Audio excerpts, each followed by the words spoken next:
Hey everyone, welcome to my channel Books, Gurrs, and Purrs. And I'm so excited for the month of June. I'm cracking through my TBR quite nicely. And so we're going to talk about a couple of books. This month my focus is on Octavia E. Butler.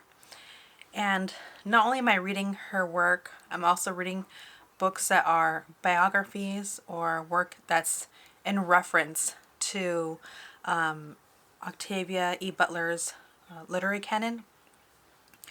And so I'm going to simultaneously talk about two books because they're so similar in nature, and that's Star Child by E.B. Zoboi and The World of Octavia E. Butler, A Handful of Earth, A Handful of Sky by Lynell George. I really loved both of these books. And I enjoyed both their approaches to talking about Octavia E. Butler's life and impact on science fiction as well as literature. Here's the thing, when I read A Handful of Earth, A Handful of Sky, this is not a traditional biography where a writer does research and then creates like a linear timeline of that person's life. This is a book where the author is doing research and taking you along that ride of the research that they're doing. So for instance, there'll be receipts or letters or objects like the Los Angeles library card. And it's around those objects that the author will create the narrative. And you can see there's like book slips. I wish I could show you another example. There's one example I wanted to show you. Now I can't find it, of course. I forgot to bookmark it. But this author writes a whole piece just around the fact that Octavia has this, what do you call it? Pink book cover, you know, that you put your journal in and you kind of keep it and go around with it. So I like that because it's just around these objects that the author creates a narrative and gives you like this inner workings of the author themselves. For instance, maybe the author will write about their fears and how do you tackle fears? How do you move forward? Or the author will write to themselves like a promise. I'm going to be a best-selling author. I'm going to write this many novels. I'm going to make this much money. I'm going to own a home. Those kind of things. And it's just really inspirational.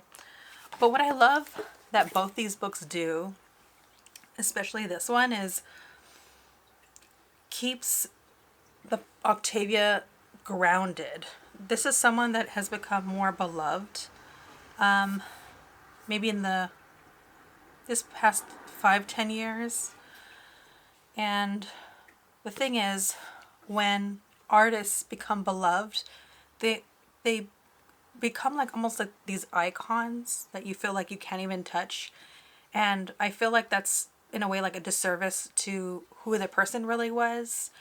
And I think that there's something really beautiful and extraordinary in ordinary life and how someone's doing the grind every day to get to where they want to be.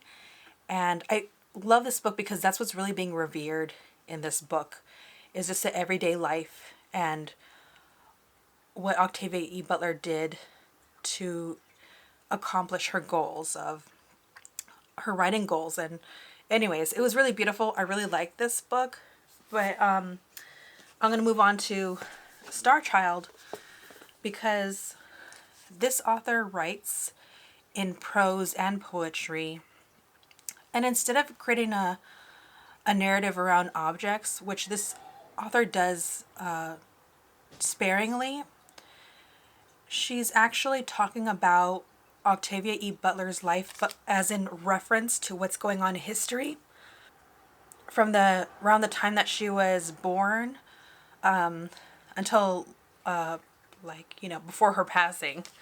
And so I thought that was a really interesting look at what was going on at the time and how may that have influenced who the writer became, and also eventually what they wrote. Because touching upon again the fact that this author is so loved, I feel like once again when people look at someone and revere them so much, sometimes I feel like it takes away from all the hard work they did.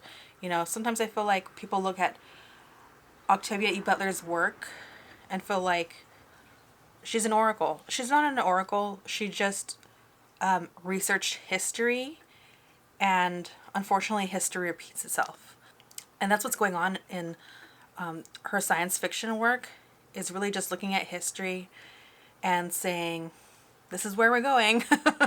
And so, I don't know, I really love that about her work, but I feel like, yeah, I don't want this author to become someone that, like, becomes mythological. You know, it's a really precious thing to really love the person, love the work, and everything they did. Anyways, I'm just jibber jabbering. I love this work because the author will start out with prose. So similarly to A Handful of Earth, A Handful of Sky, the author will start off with reference to a piece of history, a piece of Octavia's life in prose, and then after that follow with a poem that's really just in reference to what the author found out. And so the author does this throughout the entire work, and I really enjoyed it. I felt like it was giving a reader a clue into the process of actually E.B.'s work and how they create their poetry. So it's like a twofold thing going on here, and I really loved it. Oh, I was trying to remember. In this book, I found out, I feel like, more information about Octavia E. Butler that I didn't know. For instance, I didn't know that she was dyslexic, and that always perks my ears up to hear because I have a relative of mine that's dyslexic, and so I guess it's a form of encouragement. I always like to point out public figures that also have dyslexia, and so that was like a piece of information I was happy to find out. I do know Octavia E. Butler is a very tall person, but I didn't know that she was severely bullied when she was younger because she became very tall at such a young age. And so that put her in a position to become shy and internalize how she felt, but also have to defend herself from an early age. So yeah, I also love how both of these books bring up Pasadena, California, which is right near me, and just how beloved that was in Octavia's life. And lastly, both books bring up the downtown Central Library. If you're not from California, if you ever get a chance, or you've just never been to the downtown Central Library, I'd say that's got to be one of those like tourist spots if you can stop by. There's several floors, I think maybe 3 or 4 floors, and then there's 1 or 2 floors below ground level. I mean, it's a huge, huge place, and that is some place that Octavia really loved, and now there is an Octavia E. Butler Center in there, and I'm pretty sure it's to promote literacy, but it's been a while. I'll look up the information and put it in the details. So yeah, I love both the approaches of those books. The next 2 that I read had absolutely nothing to do with Octavia E. Butler. I just kind of squeezed them in. Hey everyone, my battery ran out, so I had to just reset. Alright, so where was I? I read 2 comic books, not related to my focus this month, but I took my daughter to a local comic book store and I just have no self-control. And so I read You're Funny Fora, and then it's ellipses.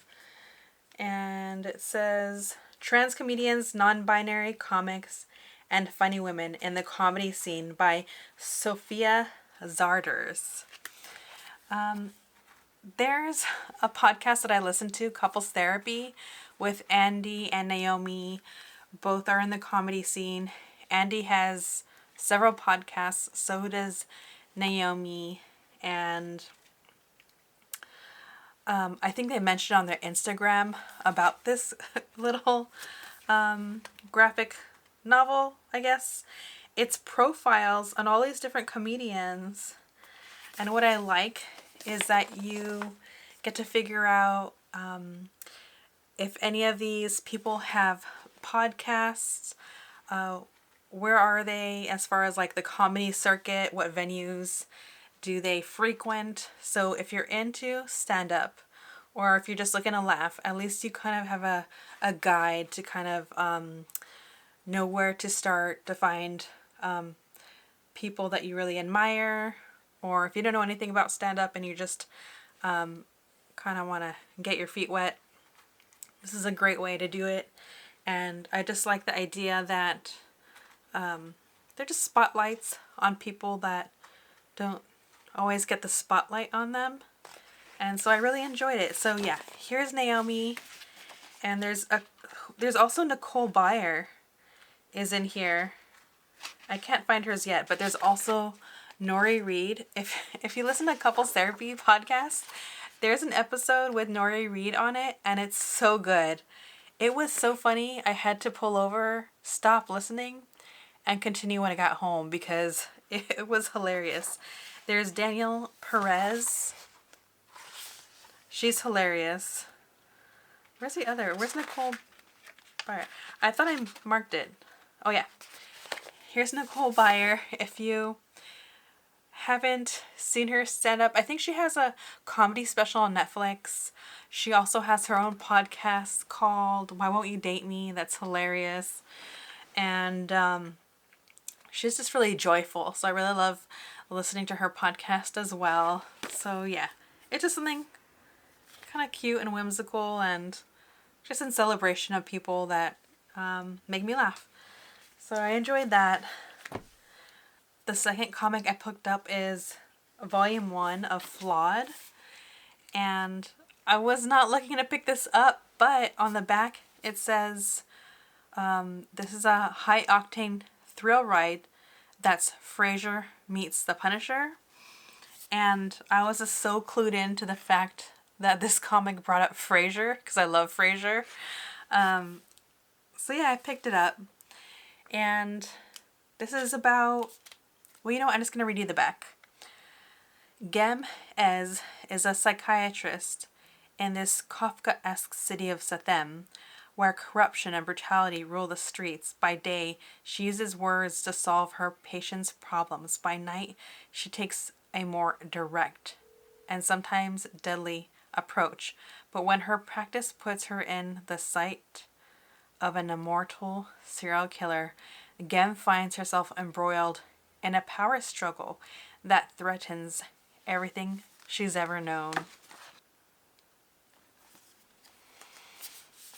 So I really enjoy this comic, and the fact that this is very much about this vigilante therapist.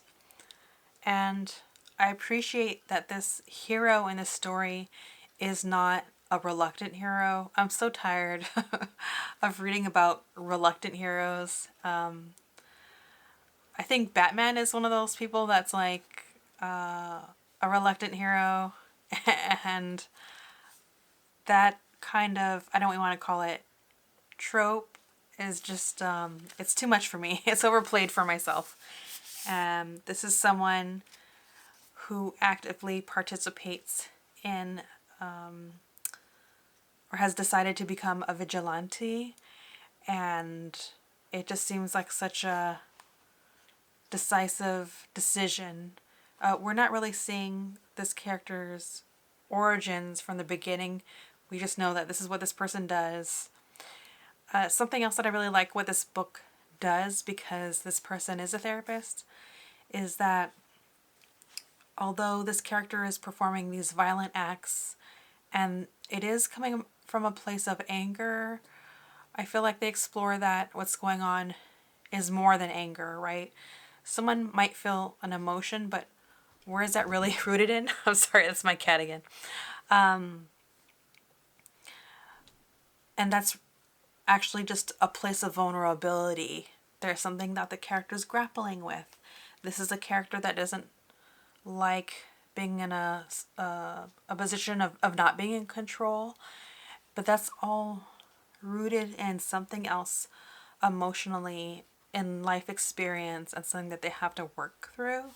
And I just felt like they're really tackling it in a way that's an intimate experience I don't really often see in comic books unless it's something that I really love. You know, I think I really love those type of explorations, like in a comic series like Why the Last Man or Saga, which is my all-time favorite. So yeah, I'd say pick this up. The only thing I'd have to also say is that, and I don't want to forget, this comic book is really violent, so that was a little bit of a turnoff for me. Which is so weird because there's certain comic books or movies that are violent, like I could handle just fine. For instance, Old Boy or Parasite, I could handle the violence in those movies. But if it's John Wick or anything by Quentin Tarantino, I totally cannot handle their approach to violence. And I don't know why. I don't even have the answer why, but I just have such a bad reaction. So I just wanted to tip you off on that. It's not something that I usually do, but there's just so much graphic violence early on that I wasn't expecting, and I don't know, I just wasn't a fan of that part of it. So if that's an issue for you, I just wanted to let you know. So that's all for everything I've read so far. I did want to mention two other things because I know I forgot. In my details section, I have a little spotlight for just bookshops that I want to give a little shout out to. One of them is fairly new in the past couple of months. It's called Octavia's Bookshelf, and it's in the Pasadena area. So early this June, they were burglared. Like, everyone was safe. The books were safe. The people were safe. No one was harmed. But if it's within your means, if you could just maybe decide to purchase something from, you know, that store once, if you've never done it before. And then if you can't, it's totally okay. I just kind of wanted to give them a little extra shout out. The other thing is that Eso Won bookstore is a bookstore I usually have in my spotlight, and I'm not sure how I'm going to handle it. I did remove the link recently, and it won't be in this video, but in all my previous videos, that's one of my my bookshops that I shout out. They closed their brick and mortar location, which is in Los Angeles, and I want to say they're around for about 30 years or so, and they've been at various locations. They decided to close their shop, but they still had their online shop going. But now the online shop's not going as well. And I just noticed recently, because I went to go on their website, and it's just no longer available, which is sad to see, but I get it. Both the gentlemen that ran the store are older in age, and I'm assuming they just want to retire. So, I don't know, it just feels like a little piece of like community and history that's closing. So I just wanted to make you aware of that. If you've seen in my older videos and you clicked on that link and it's not working, it's just, I guess, done for good. And so, I don't know, I might have to go back and just start removing the links. And also, And speaking of the impact of Eso Won books, the bookstore is mentioned in this book, which is really cool to see. I got excited. It's on page 160, where the author of this book, Lynell George, talks about how they came in contact with Octavia E. Butler's work. And so, I don't know, I'm just glad that they're immortalized in some way. And yeah, that's just how I feel about it. So, those are my updates. And let me know if you've read any of these. If you enjoyed them, I'd like to know why, what was your favorite part, and who's your favorite stand-up comedian? I have plenty. Let me see. I love Patricia Williams. I've talked to her about her before. I love Miss Pat. She has a podcast called The Pat Down, which just has me howling at my desk while I'm working. And also Naomi Have a Career Again is another great one, as well as Nicole Byer. Yeah, they're really some great stand-up. Nori Reed, which I talked about, is incredible. But yeah, that's it. So if you've come to the end of this, thank you very much for watching. Like, subscribe, comment below. I'm always interested to hear what you think. And I love you all, and I'll talk to you later.